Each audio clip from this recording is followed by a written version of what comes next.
Mesdames et messieurs, bonjour et bienvenue dans Concept. Aujourd'hui, nous allons aborder deux concepts, à savoir le concept amour et le concept mariage. Dans beaucoup de cas, ces deux concepts, bien que différents dans leur essence, sont souvent pris l'un pour l'autre. Et c'est ainsi que vous verrez dans certaines églises, par exemple, les femmes font des jeûnes et prières pour obtenir le mariage, alors qu'en réalité, elles ont besoin d'un homme, elles ont besoin d'un amour. C'est quoi au fait l'amour? L'amour, c'est tout simplement un sentiment d'attraction qui naît entre deux individus. Et ce sentiment peut être spontané ou alors le résultat d'un long processus d'observation. Quand deux personnes s'aiment, elles s'acceptent telles quelles, avec leurs qualités et ainsi que leurs défauts. C'est pourquoi vous verrez par exemple qu'un riche aimer un pauvre ou qu'un valide puisse aimer un invalide. Bref, l'amour n'est soumis à aucune contrainte, que ce soit interne ou externe.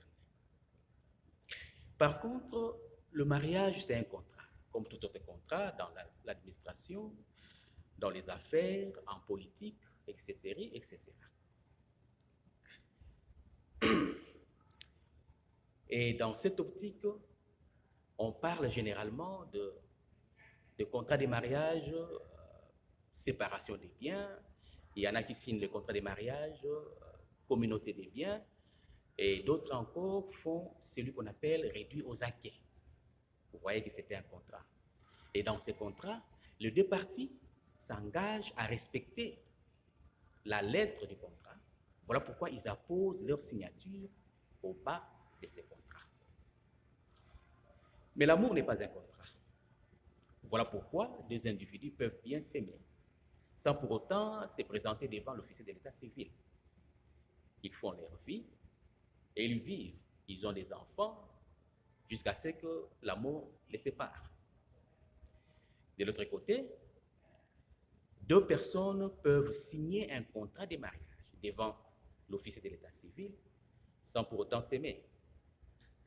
Et nous voyons ces cas dans la société, les gens qui ne s'aiment pas, mais qui ont signé un contrat de mariage, mais ils ont un objectif qu'ils sont en train de poursuivre. Et enfin, il y en a d'autres qui s'aiment réellement et qui décident aussi d'aller devant l'officier de l'état civil pour signer le contrat de mariage afin de pouvoir remplir une exigence tout à fait légale.